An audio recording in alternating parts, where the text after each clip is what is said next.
All right, Matt, thanks for being here, buddy. Thanks for having me. I like the digs. These are nice. Thank you. Very nice.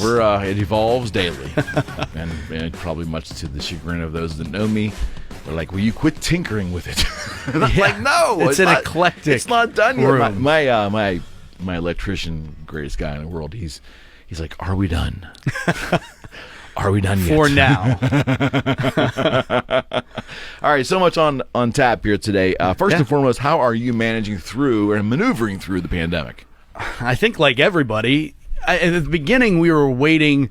I felt like we all felt like this wasn't going to be that long. Okay. And then we got to this point where now it's like we don't know how long it's going to be. Like it is nice that sports are starting up and we're starting to kind of feel like a little bit of normalcy. But for a guy like me, I'm not. I'm still. Sports are so much up in the air still, and whether or not if they start, that's fine, but are they going to finish, I think might be the better question. So when you say sports is restarted, give the casual observer an update of the major sports. What's taking place in hockey right now? So hockey is in Canada in 2 locations, in Toronto and Edmonton. Fair boy. I'm sorry. No, you're not wrong. I strive to be accurate. I will stop you when you are wrong. Fair enough. But they are up there in Canada, obviously. The Penguins are up in Toronto. Half in Toronto, half in Edmonton.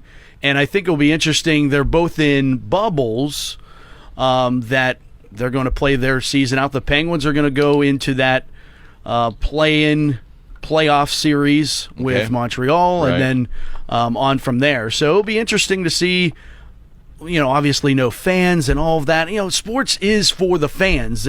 I think it's something that people miss very often, especially athletes. A lot of times you're playing for the people that are putting their butt in a seat and watching you. Mm-hmm. And I think that has been taken away a little bit from there. From the NBA, they're in a bubble in Orlando. Right. They're getting everything going underway down there. And MLB's kind of the closest to normal. I want to talk about that a little bit because I'm busy being the baseball nut. I like that. But on the interrupt you for a second. On the basketball, help me understand that. When you say they're in a bubble in Orlando, are they only going to play the entire season in one city? Yes. I thought they were still going to be like 4 or 5 cities. No, so that was the original thought, and then they ended up putting everyone in Disney, and of course that there's money involved in there. Biggest ESPN, Disney, ABC, they're all connected. I get it. So that all makes sense. So they go to Disney.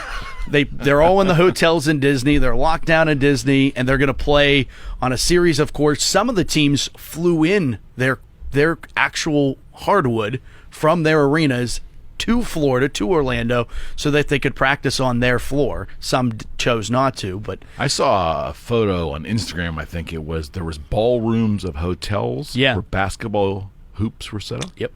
Yeah. Really? Yeah, like 7 or 8 of them per ballroom. It will be interesting for them. They just started doing their scrimmages and stuff like that, and they're going to jump into the season and only have so many games before they jump into the NBA playoffs, and that's going to be, I think this really applies for every sport, is which team can avoid getting COVID. And if that ends up happening, I think that might be the team that ends up, obviously you need to have the talent. Right, sure. But which eliminates the Pirates. But anyways, it sure does. I'm sorry, I just had to. Pirates, we'll talk about that in a second. So hockey, NBA. Both in bubbles. That's really strange. Baseball is not in a bubble. Baseball is not in the bubble. They're closest to normal. Obviously, no fans, but they will be going city to city, and Pittsburgh's going to have 1 team playing in Pittsburgh, not 2. Yeah, Toronto was supposed to be in the state of Pennsylvania. For those who, correct me if I'm wrong, the state of Pennsylvania put a squash on that. They did, and you know what? I think that there's 2 sides to this. One, it's kind of on the MLB for putting it out there before they checked with the state that you're going to play in. Well, are you surprised?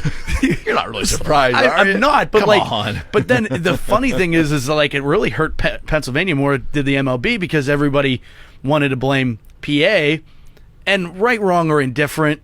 I just don't understand why everyone was so mad. Like Pittsburgh fans were mad that the Blue Jays were not coming to PNC Park to play in front of absolutely nobody. They wanted some better baseball. I get that's fine, but then watch them on TV. They weren't going to go to the stadium anyways. No, Doesn't matter, right? And like, oh, this is going to be a great economic influx for Pittsburgh. Yeah, for the sure 100 baseball players that are coming here, I'm a little bit confused. But Rocco Koza was on. He made a good point. And the point was, look, how much more dangerous would they have been here when you have teams from hotspots coming in for road series games? I mean, how is that any less or more dangerous? Well, I think only because you're elevating more teams, more like now you're doubling it. The Pirates are one team. They're obviously having one team that they're going to be playing coming into the city. I don't know that. And the other thing is, and this is a greater issue in Pittsburgh, because Pittsburgh has really put the chains on us going out in comparison to... You think? Yeah, just a little bit. So I think that it's a little bit hypocritical that we're not allowing Pittsburghers to go out to restaurants, but yeah, sure, Toronto Blue Jays team, come on in. Yeah, I see that side of it. That's a little bit. I see that side of it, especially for the non-sports fan or the non-baseball fan. Right. They really get a little chafed by that. Yeah. I was really blown away by, I guess people really wanted Pittsburgh to have a good baseball team for, couple months. Well, I think Pittsburghers are also proud of PNC Park for some crazy way, and it would be more, I don't know, I think it'd be more attention to the city, maybe good attention for something, because it hasn't been our baseball recently. No, it hasn't, and it won't be for this year anyway. Yeah, so we were just having this conversation, as most of our followers and our viewers and our listeners on Apple and Google Podcasting know, this is kind of an evergreen show. Our content is not specific to any particular time, but we're in the era of the pandemic, and baseball has started as of our broadcast today. We're at the end of July, and the Pirates have shit the bed for the first two games. There's no other way to put it. You know what? I'm gonna rephrase that though. You know what? I'm gonna rephrase. The bullpen has shit the bed. Yeah, you're right. I can't argue that. There was two great starts. I can't argue two great starts, and this bullpen is just gonna be. And if we're going to lose games at the beginning of our bullpen or beginning of our starting rotation, we're not going to get them in the back half of our starting rotation. No. We can get on a Pirate. It's not, the Pirates aren't even worth the breath. I hate to say that, man.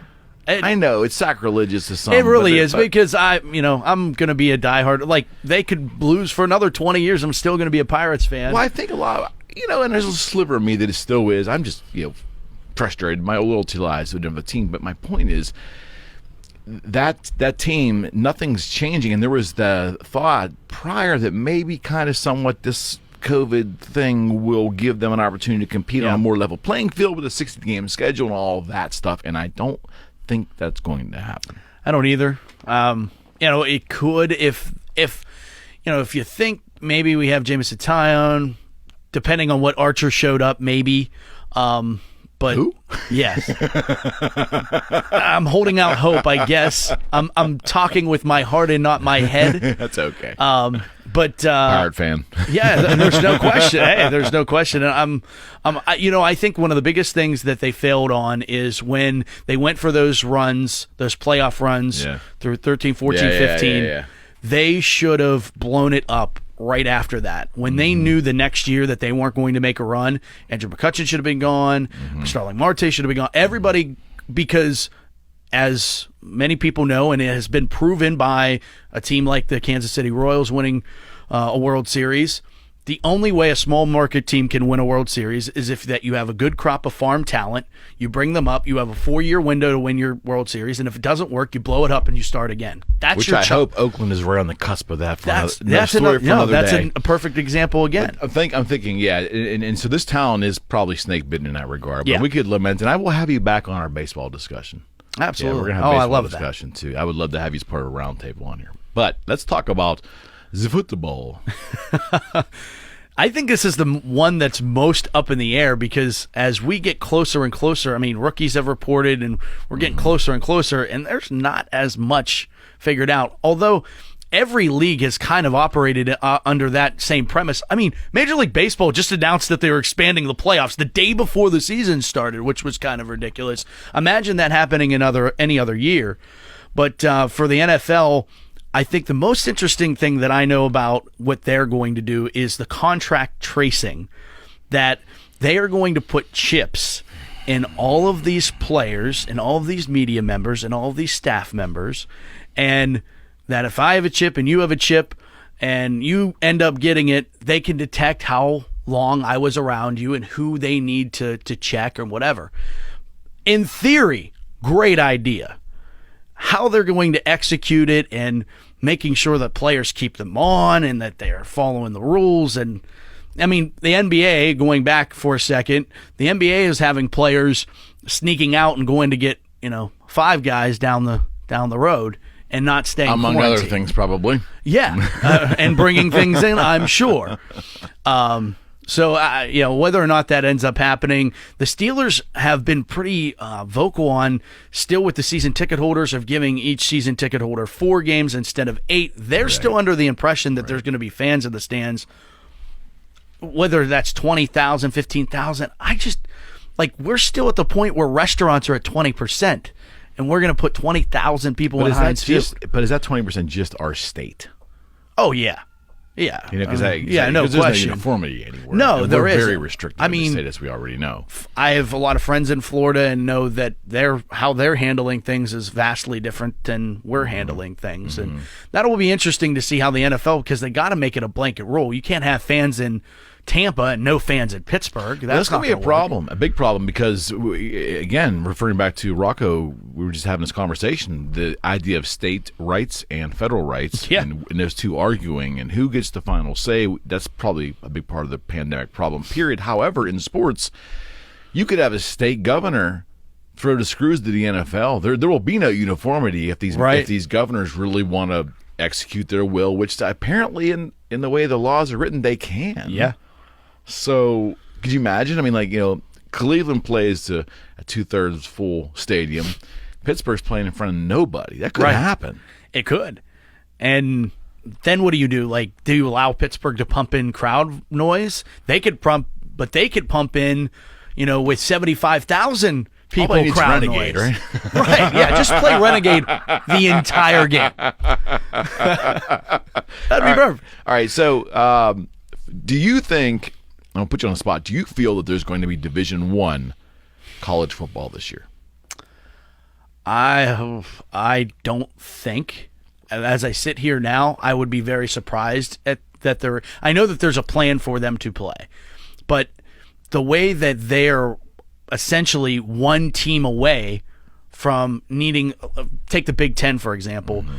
They've announced that they're only playing within the Big Ten, which most conferences are going to now. Notre Dame is now in the ACC for the season. Yeah. And they're eligible for the ACC championship game, which I think is kind of crap. That is weird. Because you're going to go get your national television deal with NBC. Of course.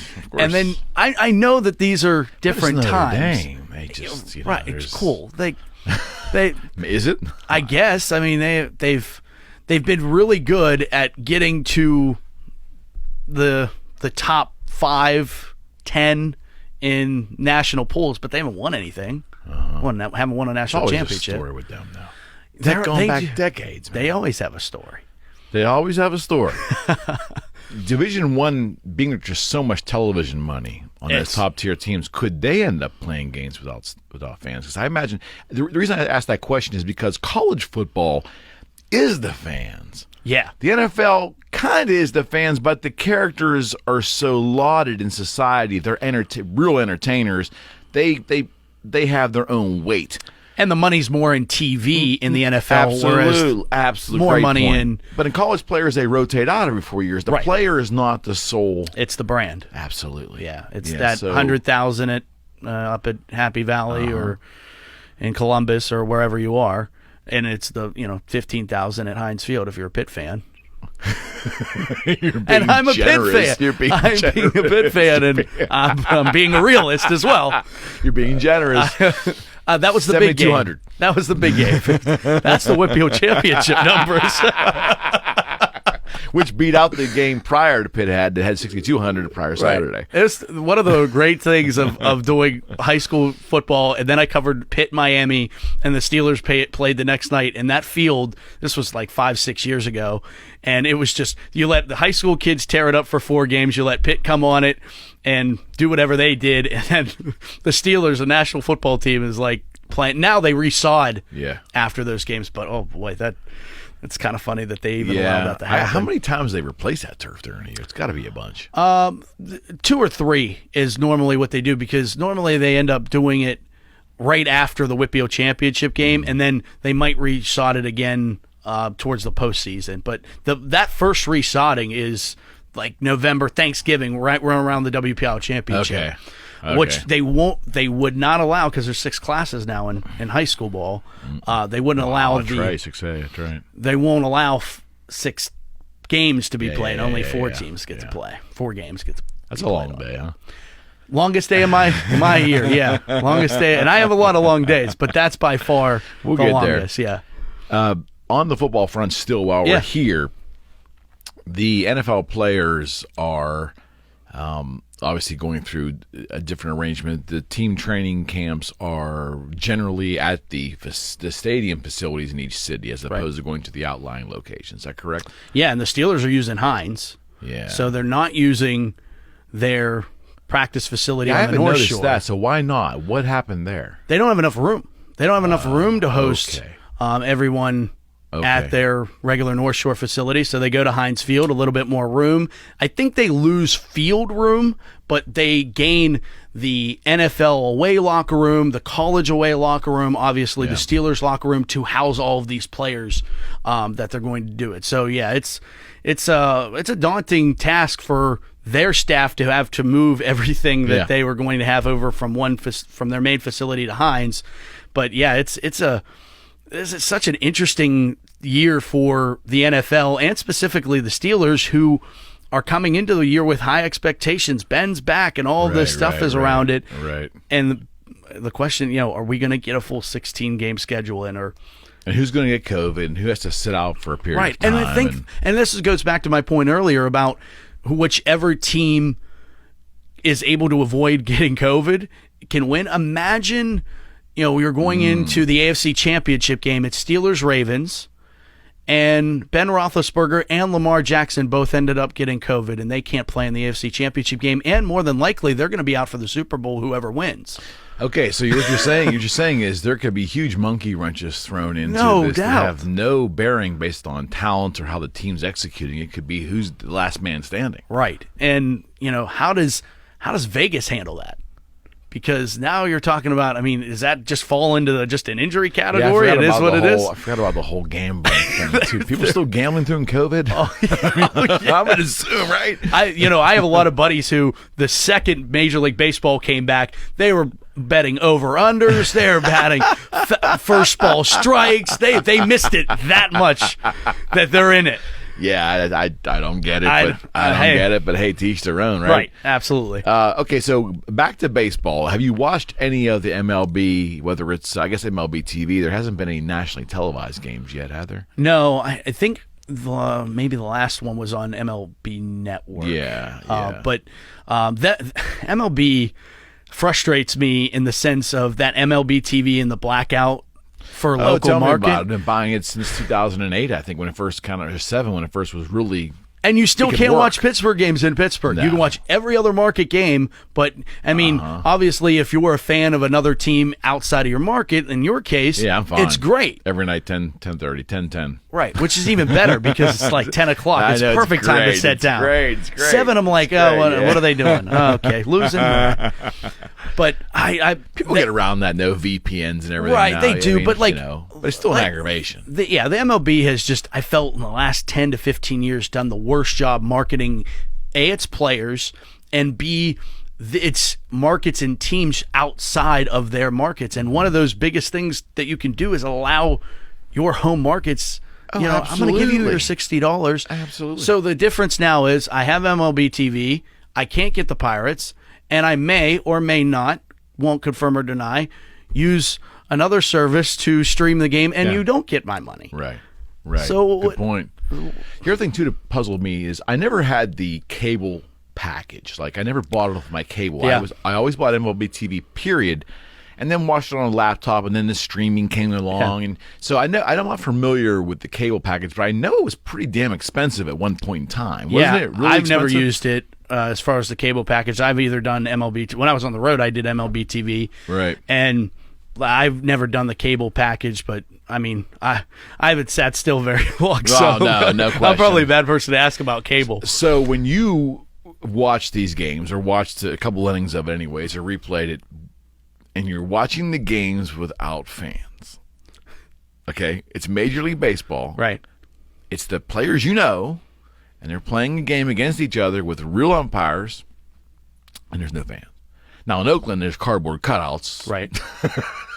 And Fox is doing that. They're actually like superimposing real fans That's into the crazy. It's That really wild. Just to mess with the mind. I mean, let's just deal with the reality Right. as it is, right? I mean, Do we really need fake fans to make us feel better? Like Good point. we know that they're not really there. when they pump that music in, though, is it for the benefit of the players? I So think so. psychologically, Yeah. the players don't feel so weird. There's something about an empty ballpark that, I mean, you take BP in an empty ballpark, but you still got the music going, and I think it's better than silence. I think most players would agree with it, but I mean, you saw the case in Philadelphia early on.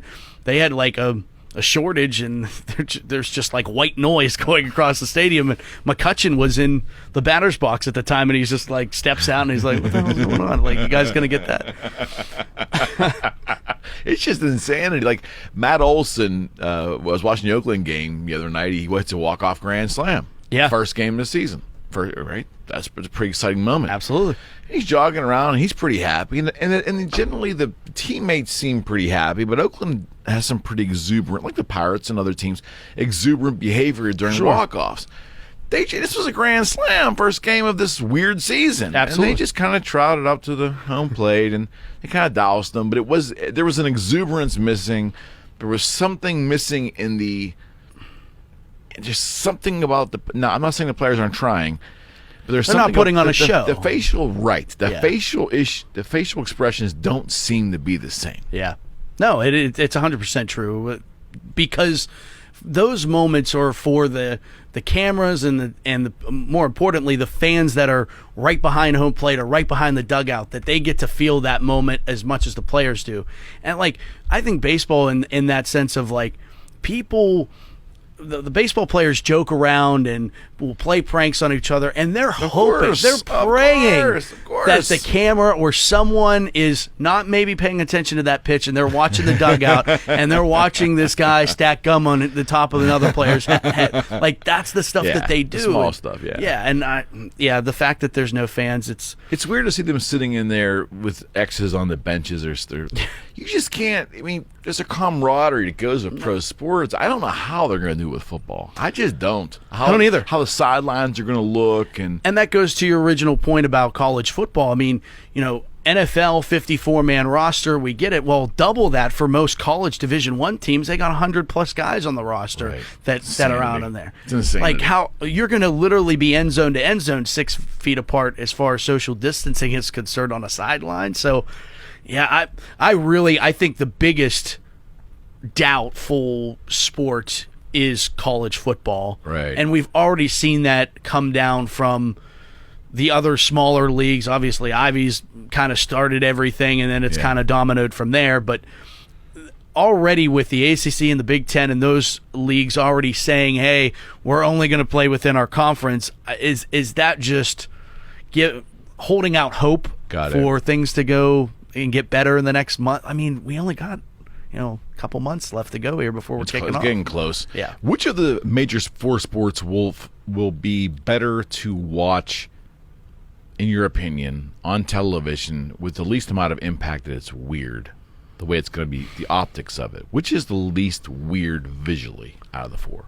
I think visually it might be the NBA. Okay. Because they constructed their courts, and I saw that. There's like no screens stands and things. Yeah. You can't see empty seats, or they're Right. trying to minimize empty seating. Yes. Is that right? Yeah. So I think in that sense, and there's just something about, like, you've watched basketball and there's not always a packed house. You know, you watch an NBA season, depending on who you're watching, it's not always a packed gym. I think close second is the NHL because very rarely are you I don't seeing, pay attention to the fans at all in the NHL. No. But now again, you will see empty seats, right? They're not going to tarp the seats or anything. As far as I know MLB has tarped some and put sponsorships there, which that's smart. Great idea. And I think the NHL should do the same thing if they haven't thought of it. I'm sure there's a lot of people smarter than me that are making those decisions, but obviously not the entire arena either. So.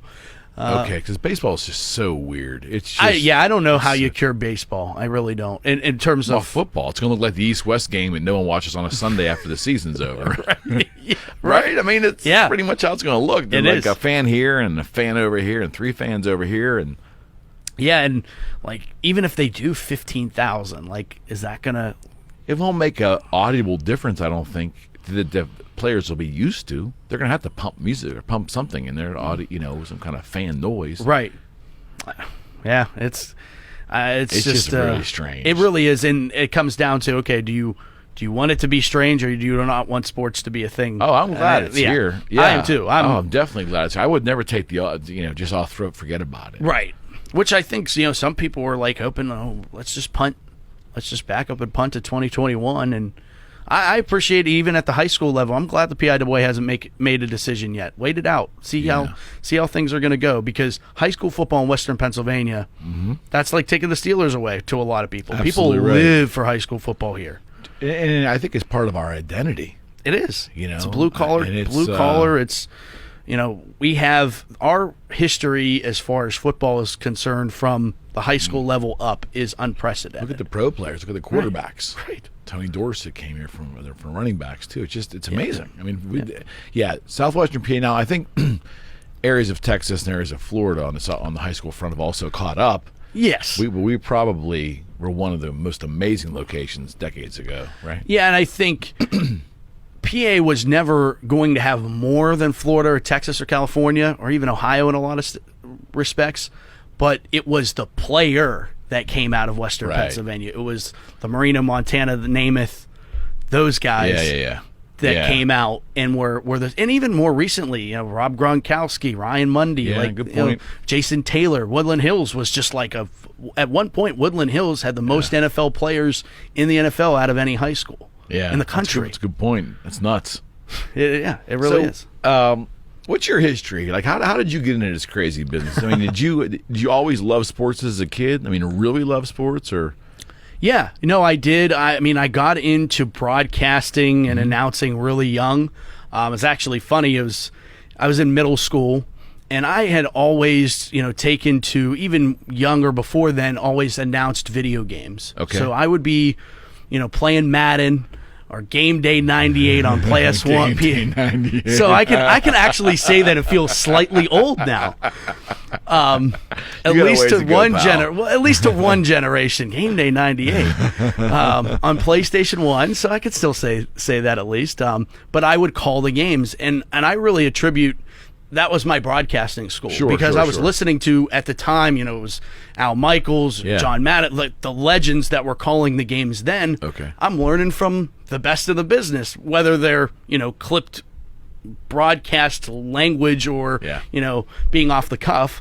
And that's kind of how I just started to develop it. And I know my mom tells the story all the time about, telling me to shut up and like I'm just doing this play-by-play. It's a pretty reoccurring thing with most mothers. Yeah, I mean, but it was like, how is that going to be beneficial for you down the road? I know my dad always said that. And then I was in middle school, and I got in a fight in middle school. And it was a typical, middle school scrum. But I ended up, the kid that I ended up fighting, his dad was a attorney. Okay. And I ended up getting community service for this fight. Okay. And in middle school. And I'm like, and I'm not even saying I didn't win the fight, and I had no reason to get community service in the fight. And I said, oh, well, I guess I got to do this thing. And my parents were like, whatever, kids will be kids type thing. It was different back then, back then. Sure was. And I picked my community service was at Moon Community Access Television. Okay. and I started doing and being the battery runner and doing slow-mo instant replay for the community access for Moon High School football. Okay. I was in middle school, and I would get an early dismissal on Fridays to go to the stadium to help set up. Good gig, right? Great gig. And I'm like, this is great. This is the best community service I could ever got. I'm getting early dismissals. I found the loophole in the system. And I'm going to get a fight again. Yeah, right. Like, can I just keep this going? And I did. So I stayed there like well after my hours were done. It wasn't a lot. It was a couple hours.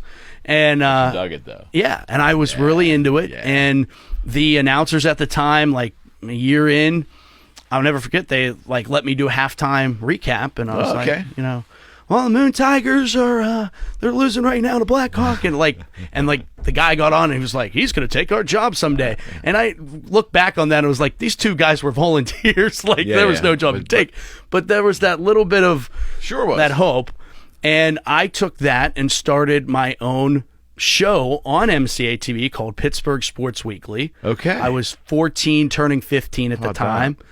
And I went around, did high school games, interviewed whoever I could pick up to interview, I would find to interview.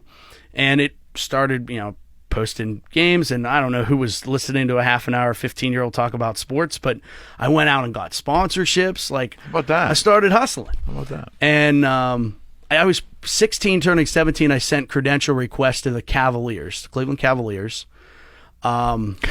They were coming to Pittsburgh for a preseason game against the defending champion Boston Celtics. Okay. Well, what year would this have been?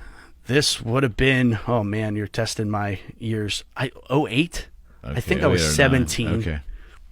Okay. So yeah, they were coming off their championship. LeBron was still a Cav the first time, and I sent the credential request. I was 17, and I sent it, and I don't know what I was thinking, that this was going to work. Sent the credential request. I get an email back the next day, you're approved. And I still to this day don't know whether they did their due diligence and found out it was a kid and let's give him a shot. It's a good story, yeah. Or they just saw Pittsburgh Sports Weekly. Sounds legit to me. We're just Cleveland media. We're not going to go investigate the Pittsburgh media, and we're just going to let this ride. And so I go and get credentialed, bring a camera guy, go in, cover the game. I get a great shot of LeBron dunking, Kevin Garnett dunking. At halftime, all the Steelers are there. I interviewed Ben, Santonio Holmes, Nate Washington, Jamie Dixon.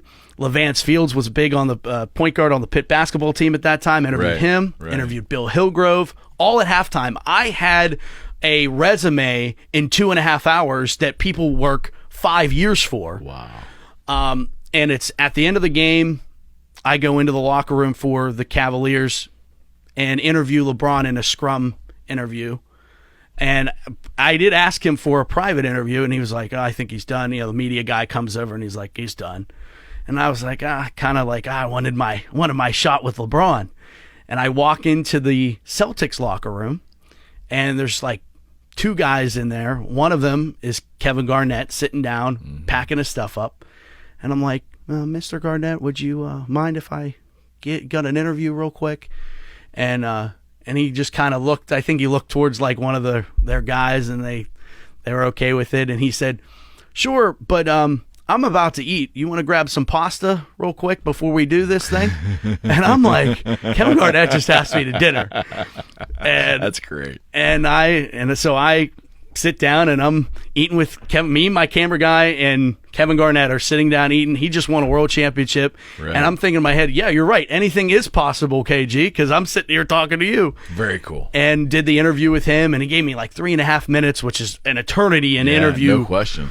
And that I walked out of there that day, and I said, I want to do this for the rest of my life. You knew. I knew that this was the rush of it, the just being able to ask those athletes the questions. And I look back at that interview, I like to think I'm a little bit better interviewing now, but I had I think most of my career success was helped by me not taking no for an answer, that first no. Absolutely. And being that go-getter of I never would have had that story had I not applied for that credential in the first place and even thought that it was possible to get. So, there's so many of those instances for me that have happened over the years that I like you just kind of look back, and that story for me is the story that really sparked it for me. So where we're probably kindred spirits is I've got many in a long tapestry of things that's gone on here where there's moments that brakes fell or really cool shit happened, but because I took action. Yeah. So I revel in those moments as I look back on my life and say, wow, game changer, game changer, game changer. Sometimes it's a negative game changer. No question. But are you able, as you've got some distance now, you've got like 11 plus years since that, have you been able to use any of that in terms of remotivating when things don't seem to be right? You look back at what you have been able to do and that helps you keep pushing forward? For sure, because I know I hit so much resistance as a kid doing this. I can imagine. So much resistance, and and there are so many people that helped me along the way. Don't get me wrong, and I am appreciative to all of them. Right. So many mentors in this business. To be born in the city of Pittsburgh, which is the epicenter of where broadcast media started, KDKA and those things. I got an opportunity on a whim. I applied for a job as a traffic reporter, and then I was broadcasting traffic on the first radio station ever at KDKA. Like those types of things, and getting to work with some of the people that are in this business and have been in this business for a long time. Right. That's a benefit. But as far as looking back on, I think we all have in our idea on what we want. Ideally, this is where I want my path to go. And this is how I see it playing out. And most of the time, that's not the way that it ends up going, and it's not the way that it's supposed to go. It's called life. It is. And I think that, my generation was a part of that generation where it was you go to high school, and if you don't go to college, you're going to be nothing. You're not going anywhere. You're not going to do anything, because if you don't get to college, you're not going anywhere. And ironically, my generation is the first that had to figure out that a college degree is only part of what most businesses want for you as an entry-level position, because they want you to have 5 years experience and a degree for an entry-level. It's the catch-22, though. Yeah, it is. You can't get experience if you can't get a job. Exactly. And I think that for me, starting so early, knowing what I wanted to do, and being so hey, I don't have a plan B. This is plan A. I'm going to make plan A work. And I've had to hodgepodge it in the past. Pittsburgh Sports Weekly ended up becoming Champ Sports Network. I changed the name when I got older. I think I was 17 or 18 when I changed it. And you were ancient. I was so old. I was a vet in the business. And we started streaming games. We started streaming high school games, started streaming college games. And one of the cool things, on going to I'm just going to chuck it up and see what happens. If I hear no, that's fine. I'm going to go to the next person. My dad's retired from U.S. Air, and I had flying benefits. I had free flying benefits till I was 24. Right on. So I started Champs. We're broadcasting all these games. Now, keep in mind, this is now 2010, 2011. Streaming was new, especially video streaming was new. Right. So I would call these national bowl games that were in Florida or Minnesota or Dallas or wherever, and I'd say, hey, I'll come down, take care of, give me $100, $200, take care of my hotel and my food, and I'll take care of my travel. And they're like, how are you going to take care? Don't worry about how I'm going to take care of my travel. Are you interested? 100%, they're interested. So I started flying around the country at 18, 19, Amazing. Doing broadcasting. Wow. And because I used, and if anybody knows anything about flying standby, I do. Yes. It's the Russian roulette of flying a plane. Of you can quite literally be on the plane with your seatbelt fastened, and they say the person that bought your seat is here. You have to get off. But I did that, and I think so many people. I'm sure so many people you've talked to. We all see the finished product of you got to here, you made it, but people don't see that. That 4 or 5 day long layover that I waited in an airport to get to that game that no one ever listened or heard of, right? To get to that point. And I think that's why these things are cool, because those stories kind of go. No one's going to sit here and want to listen to me rap about that. Well, the thing too, though, where I find it rewarding, and one of the benefits of the show has been that when you hear stories like this, that hopefully someone going through, not a problem, but going through a moment in their life where they're either going to quit or they have an idea they're afraid to take action on or something. There are examples, lots of examples, well beyond you and I. Yeah. That show that people that really want something bad enough will take the chance and go get it, and they won't take no for an answer. And it's easier to ask forgiveness than permission. Right. You have to believe in it. Yeah, and I think, I was born with amblyopia in my left eye, meaning I'm blind in my left eye. Right. So all through school, I got labeled as an IEP, special ed. I didn't have a learning disability. I had a physical disability. Right. But because, and a lot of things have changed now, but back then everything was lumped in, and I think trying to shake that label that I get frustrated when I hear it still, because those people are just as capable as anybody else. No question. And can be, but we put limits on people just because they have X wrong or Y wrong or whatever. And here's a guy who has 50% less vision than most people in the world, and I'm painting the picture for people and listening on a Friday night to high school football or listening to whatever a game that I'm calling and broadcasting. Right. So right. I think going through high school and dealing with that was, something that, you get labeled, and it's just like, oh, well, but hopefully he graduates. But you were able to make or find motivation in there. No doubt. And that's the difference, I think, that most people facing an unfair label or a very difficult, just kind of accept difficult time, they accept it and they succumb to it. Yeah. And you can't blame them, because it's an extremely emotionally defeating circumstance. No question. So there's no blame here. But some, not as many, will find the intestinal fortitude, or whatever you want to call it, or ballsy behaviors to go out and say, screw it, I'm going to do it. I'm going to give it my best shot, and no one believes in it but me. That's fine. Right. But something inside of you is telling you that if you did not go for it, you were going to be unfulfilled in some way. You didn't see any other way out outside of doing what you really were passionate about. Yeah, and I'm so blessed that I was able to find something that I was passionate about so young, because I think that's what a lot of young people struggle with, is they don't find their passion young, and they get told, like, oh, you can't do this. And look, I don't subscribe to the theory you could be anything you want to be in when you grow up. I was never going to be in the National Football League. That would have been wrong for my parents to support me in that way.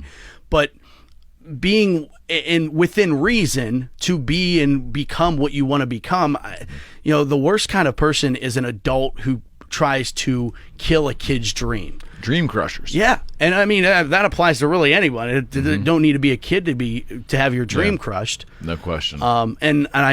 And coming out of high school, I was not in a good place in high school as far as doubting myself. Even though I knew at one level, on some days, I knew that I was capable, I just covered the NBA. I went back to high school after I did the interview with Kevin Garnett.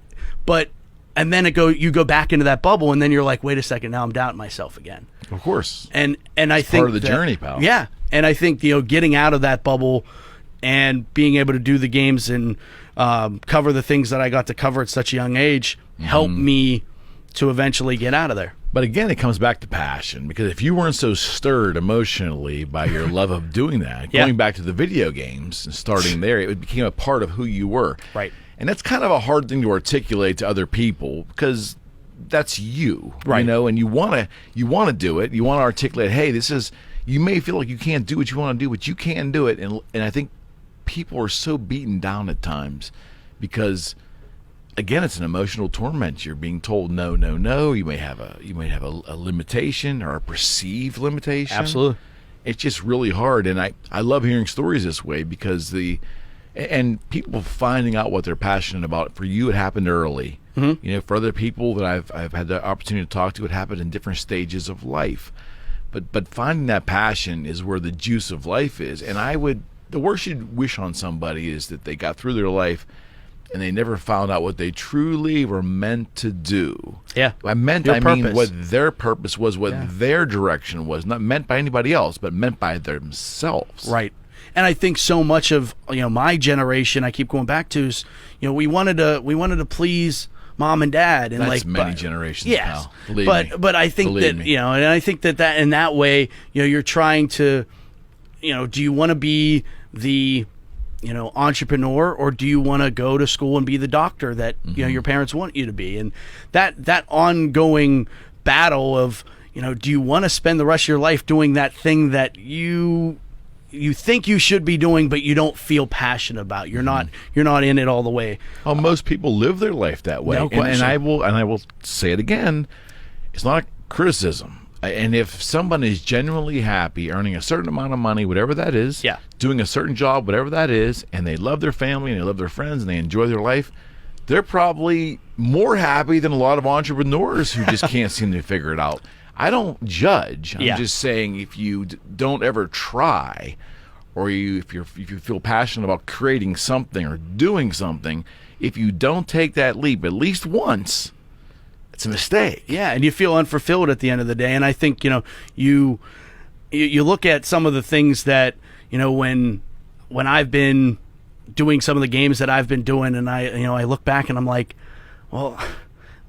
There's a real possibility I couldn't be here right now if this didn't happen, or if that break didn't happen, or if I took that one person that said you're not cut out for this, you're not going to make it. And I had everybody has that person that's whether it's a parent or a boss or whoever, everybody has that person, and I think we do tend to chase, especially now with the way social media and Instagram and everything is, of those things that we can post.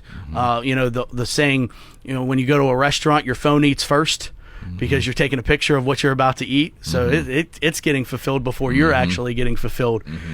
And not often enough for, hey, I could have made a lot more money doing social media marketing, and I was good at a lot of other things. I worked at USA Today for a year when I was 19 as a content producer. I was producing content for the USA Today platform. I could have been making a lot more money at a lot of other places, but I was there for a year because I was sitting in a cubicle and I was like, this is not me. I'm doing sports, but I'm sitting in a cubicle writing and typing about what happened outside that wasn't last your passion. night. Wasn't my passion. And I think more people need to chase being happy, maybe less salary, maybe less money, but ultimately more happiness in whatever they're doing. Obviously you need to put a roof over your head. Right. Would you not agree? And if you don't, please tell me why. I'm totally fine with that too. But being that we've got a significant difference in our age, social media and the lure of it, being celebrity athletes, actresses, models, whatever it is, the exploitation of material stuff, big time material stuff, heavy, expensive material things, is a carrot that's out there. And a lot of people of your age bracket or younger are deluded into the fact that is immediately obtainable. Not obtainable through a process. No. And everybody thinks they're going to be millionaire at 35. But to be specific about it, I don't think that it's necessarily bad for it to be a carrot if the understanding also went along with it that there is a process to put in place to work toward it, because that's the reality. The work ethic. The ethic, but also the time and the amount of work that needs to be done. I think it's funny because a lot of people look at me and what I've done, and I'm not 30 yet, but I've crossed off some stuff in the business that is good in comparison, but don't realize that I started at 15. Right. And I think that I was doing games. I left my junior year of high school. I left and I did cyber school for my end of my junior year into my senior year. Okay. I took a job in Charleston, West Virginia, doing semi-pro football. Okay. Made $50 a week.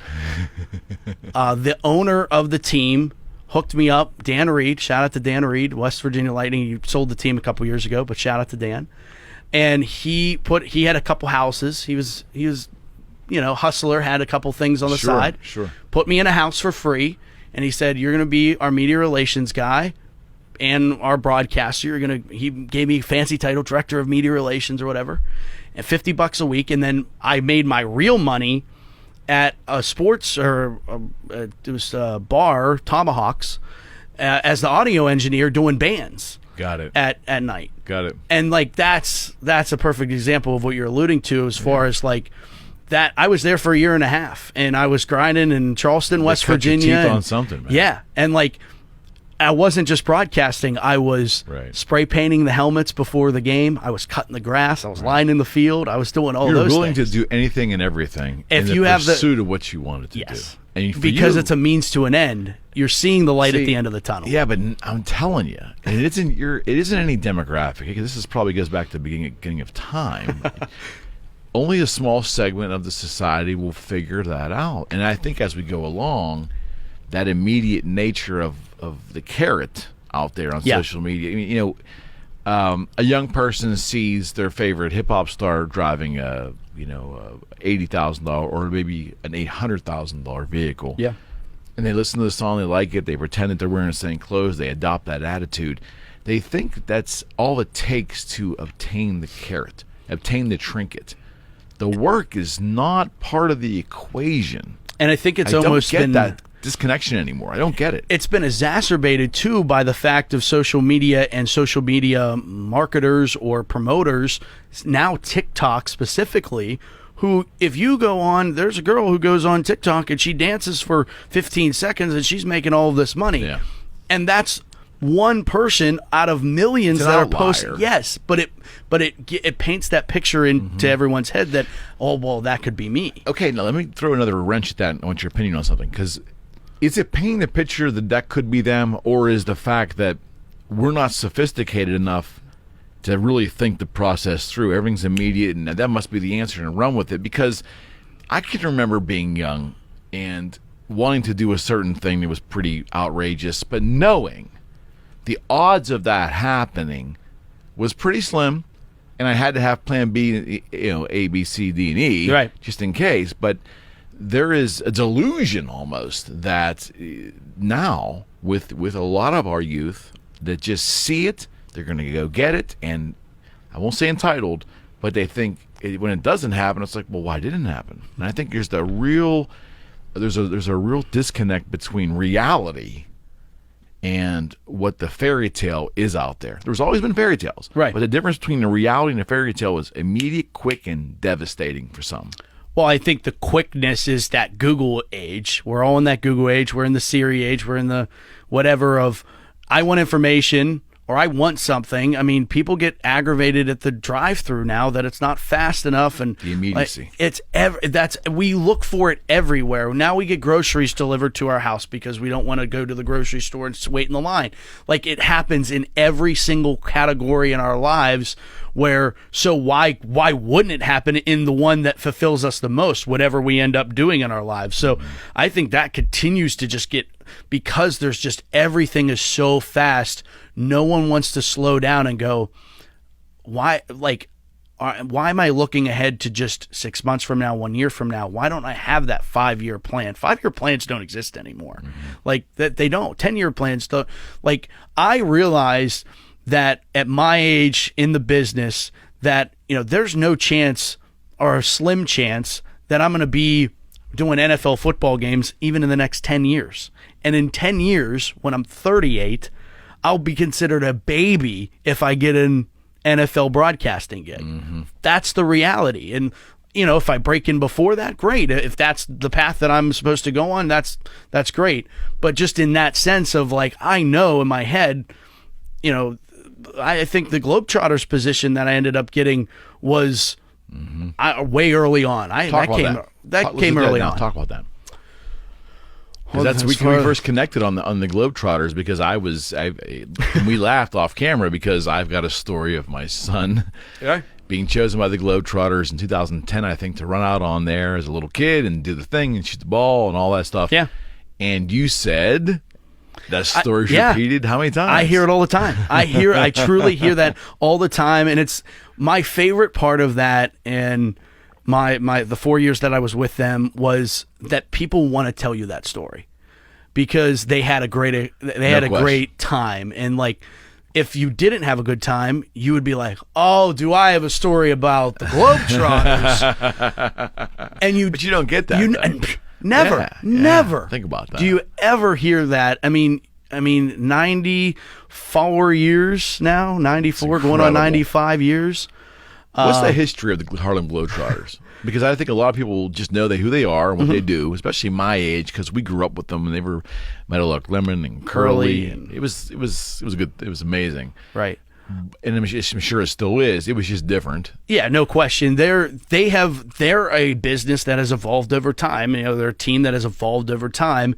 When they were founded, Abe Saperstein founded the Globetrotters, and he founded them in Chicago, not Harlem. And just to spell that right now. Yeah, right. They never were the Harlem, and they really at the beginning were not globetrotting either. Abe thought that he had this crop of NBA African American players. They were not allowed to play in the NBA at the time, so he has this great crop of players, and they are playing really predominantly in the Chicago area. But he wants to make them bigger than life. So the epicenter of the black community at the time was Harlem, and he wanted people to think that they were going all over the world. So he said Globetrotters. So, I mean, to go off of what we were just talking about of like having the foresight to being like, this is how I'm starting. Right. And it might be smoke and mirrors for now, but look down the road at what it ended up becoming. Indeed. I mean, obviously, they had some of the greatest basketball players on earth be a part of the Globetrotters, and they migrated. Obviously, they ended up winning some world championships and were a huge reason why the NBA ended up letting black players in the NBA in the first place. No question. And how did the story happen for you? Like, how did you find out about the job?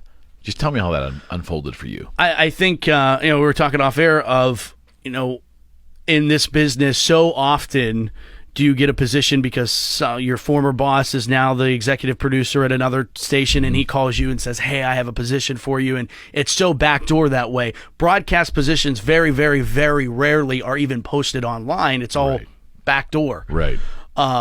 This one was the most front door job I've ever gotten.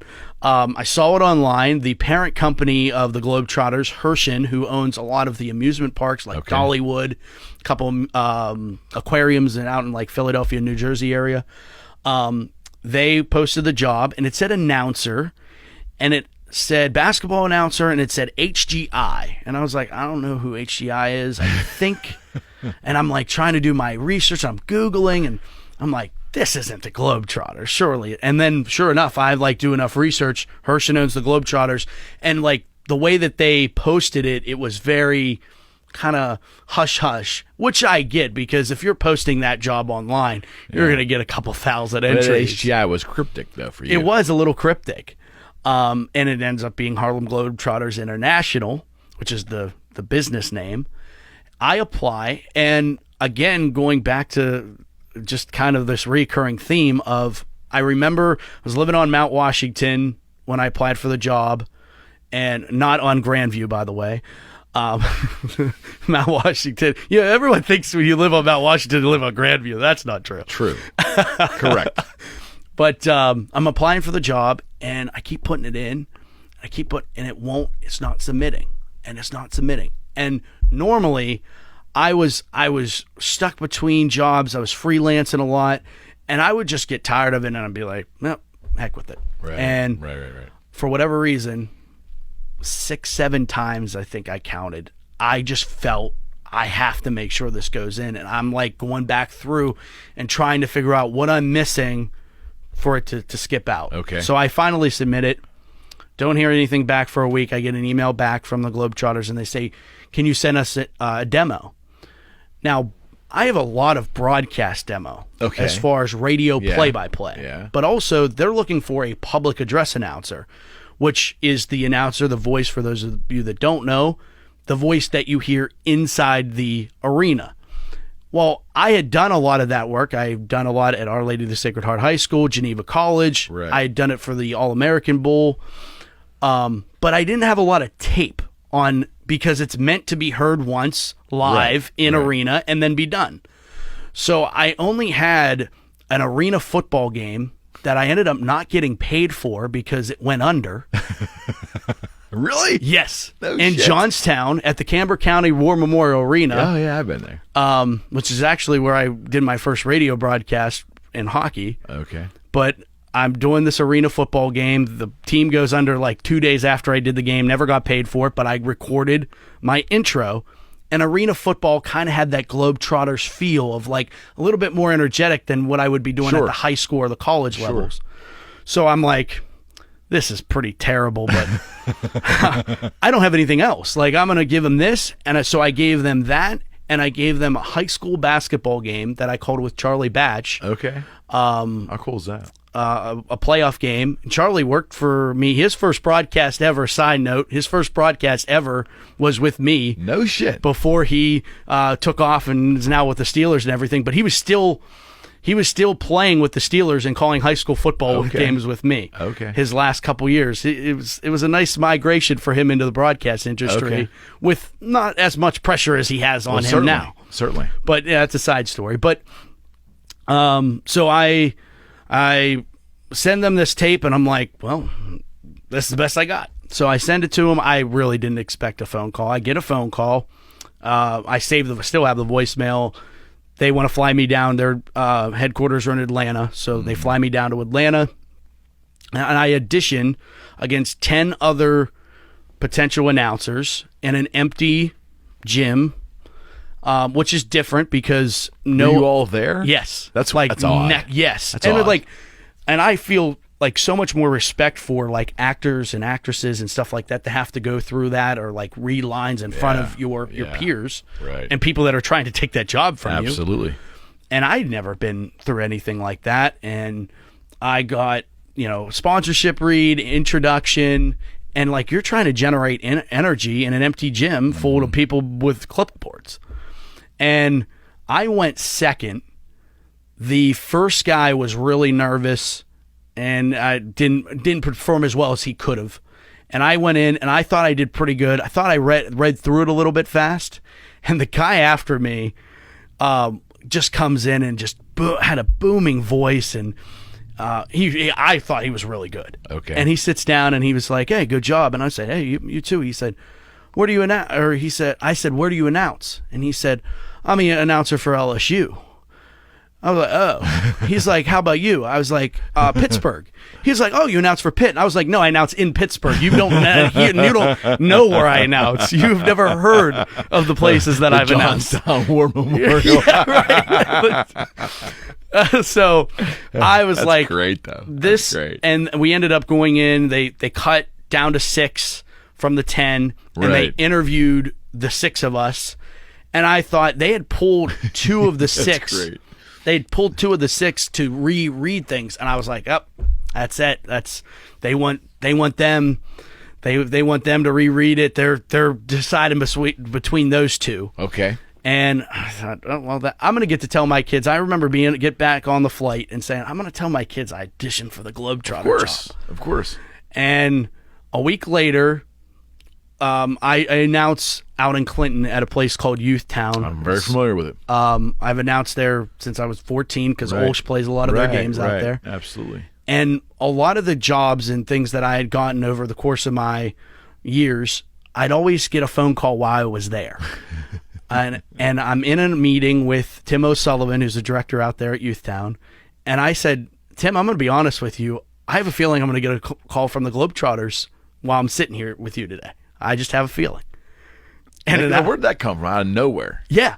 It was that feeling of like, I had announced I covered games for Max Preps and CBS. They had called me while I was there. Like, it was just this eerie, call it what you want to call it, but intuition. Yeah. And sure enough, an hour and a half into our meeting, I got the call that said, "Hey, so we really like you. I think that we're going to give you an opportunity, and if it works out, we'll bring you on, full time. You're going to go to South America." And I'm like, "Huh?" South of what? It's definitely south of Pittsburgh. Yeah. It's south of a lot of things I've been to. And it ends up changing, and they call me, this was in September, they call me in October, and they say, hey, actually, it's going to be in 2 weeks, you're going to the Middle East. Wow. I said, huh? Yeah, your first game's in Israel.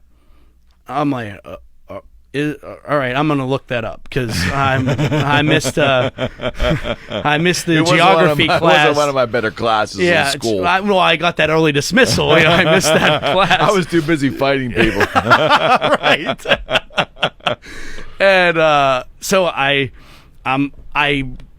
fly from Pittsburgh to JFK. I meet the Harlem Globetrotters, the players at JFK. By the way, the Globetrotters fly commercial like 90% of the time, fun fact. Really? Yeah, which is ironically really good marketing. I would agree. It's torturous for the players in a lot of ways, but really fantastic marketing because you're contacting a bunch of people that may never have seen you, never have heard of you, or been able to interact. Yeah. Now you can't miss a basketball player on an airline, nope. Right? I never in 4 years had to ever look on my ticket on where our gate was. Just find the players. It was simple as there that. They are. Yep, found them. There's the heads. Yeah, I can see them. Exactly. Met them, flew overseas. First game was in Tel Aviv, Israel. My hotel room, my first night for the Globetrotters, overlooked the Mediterranean Sea. Wow. And I'm like, I was announcing at Olsh High School like 2 weeks ago. How badass is that? This is like it was really a pinch me moment, and that tour consisted of Israel, the Kingdom of Bahrain, and Dubai. Wow. It ended in Dubai in a 25,000 packed tennis stadium outdoors in 95-degree heat. But my favorite game that I've to this day ever done, to do it in Dubai, and that was the ending of my first tour with them. And I saw an hour and a half practice, and then I was thrown into it. And good luck. Ironically, all the announcers at the time had left, so there were no announcers with the Globetrotters when I started. No kidding. So I got taught by a non-announcer who was just trying to help me get my P's and Q's figured out, and you need to be an announcer because that's what you're here to do, but I'm just going to help you with the run of show, if you will. Right. And that's 25 countries and 44 out of 50 states. That's incredible. Later. 4 or 5 years with them? 4 years. No kidding. 4 seasons, yeah. Did you decide that you didn't want to do it anymore? Did it kind of just run its course? Did you take another opportunity? Well, last August, my mom, while I was on tour with the Globetrotters in Phoenix, she gave me a call. I get a call from her, and I was on my flight to Phoenix, and she said, Matt, I was in the hospital. I got rushed to the hospital. They don't know what's going on, but I want to keep you in the loop. I'm not saying come home, but and I'm like, Mom, just Sure. tell me what's going on. Sure. And she says, well, it might be cancer. They think it might be cancer. And I said, well, we're going to hope for the best. I'm going to fly to Phoenix, and if it is, I'm coming home, and we're going to hope for the best. So I go to Phoenix, and next day I'm on the phone, speakerphone. My whole family's on the speakerphone. I got to hear it from the doctor, and I was on a red eye back to Pittsburgh. Right. And my Globetrotter career was over in that fast. I stayed on leave with them for a while, and I get it. It's a business. They were like, "Oh man, what are you going to do here?" And that's Mom. You talk about the people that Indeed. You talk about the people that affected who I am and where I am. That it all starts with her. So no question. That was you talk about a curveball. No one ever wants to go through that, and I know everyone has had that happen. It doesn't need to be a mom; it could be a sister, a cousin, a friend. Absolutely. It doesn't matter. And you talk about the timing of things, and I've talked to her 100 times about that could have been my first year with the Globetrotters, and I never would have been able to experience it because I would have came home. So true. So she's still fighting, in remission right now, but God bless her. a big reason of why I'm in Pittsburgh and have every intention to be in Pittsburgh. And that's Mom. Like, people are like, I can't believe that you, like, it wasn't. Oh, it really wasn't. It wasn't. That's I've made harder decisions on what I'm going to eat. Absolutely correct. I get it. I yeah. totally get it. But you've reinvented yourself multiple times in this sphere that you're in. I mean, it's obvious. I mean, it's just so, I mean, kind of roll with the punches. I mean, that's always the been that creativity way. part of it. And I say creativity. Obviously, every gig is creative in its own way. But the creativity of maneuvering your career, does that excite you? I think it's interesting that I never know, what can happen. I think that's interesting. Like so many people go in and they have, this progression that, maybe I'll get my raise, this year or Boring. Promotion. Right. I mean, but hey, that's For me. I'm sure for you too. I agree. But you know what? I would their also, I would also argue that I envy their consistency because for so long when I'm a freelancer, I'm like, I get this big check and then I'm like, well, wonder when that's coming. Absolutely. And that's always going to be the pull or drag on a commission job or a freelance job, right? But those are the reasons that a salaried employee will use against people like us. Right. That I don't have that. Well, you don't. Right. But you don't always have the windfalls and the experiences either. So. Right. And last 4 years have definitely been a whirlwind. It's opened up. I actually think, and I'm starting to realize this outside of being with the Globetrotters, of, it's what an icebreaker it is and what a door opener it can be. Of like, powerful. Yeah. I will never forget, a buddy and I were in California and we were trying to rent a car, and they had weird rules in California for whatever reason. They wanted like proof that I lived there and like pint of blood. Yeah, like it was just ridiculous. And then my buddy, because he knows I'm not this way, and my buddy's like, he's the announcer for the Globetrotters, and the guy just stops. He's like, really? And I was like, Jason, come on, man. And like, and he was like, is he being serious? And I was like, yeah, he's not making it up. And like, he's like, here, like, I'll look it up. Like, and he hands him a phone. And the guy goes, use it if you can use it. Right. Screw It's it. funny, but like, and I know people use that, and I didn't like.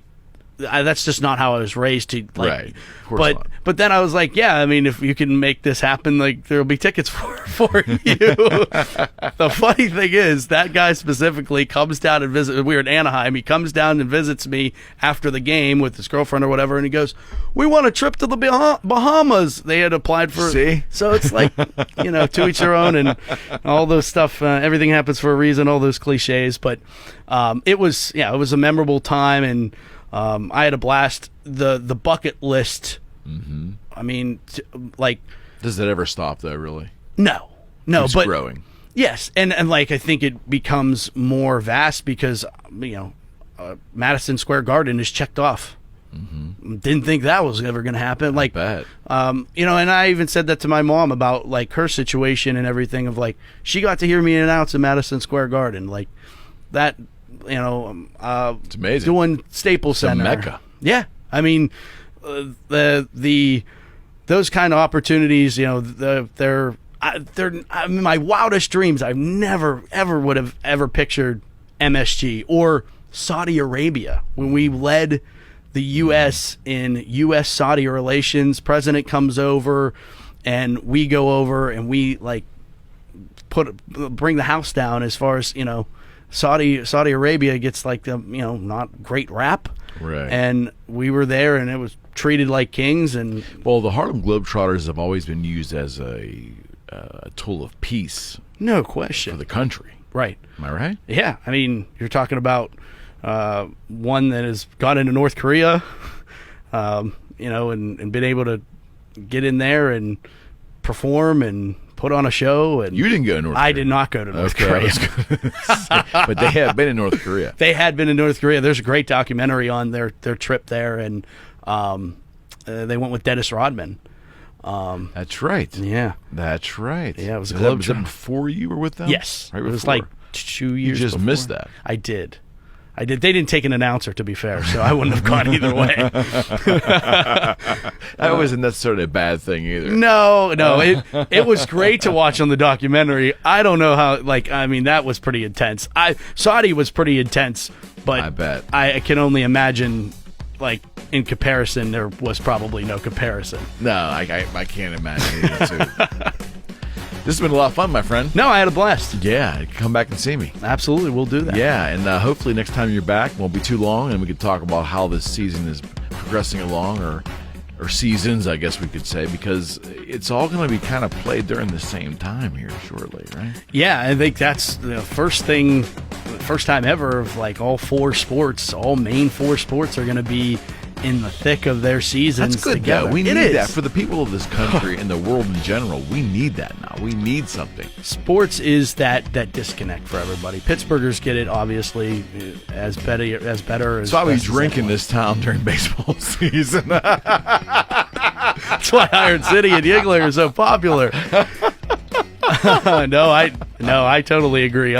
Hopefully, we can talk. The Pirates. Maybe they win 25 games and they make things interesting. You definitely got to come back. I really enjoyed having you. No, thanks for having me. Appreciate it. Man, good deal. All right, friends, we're out.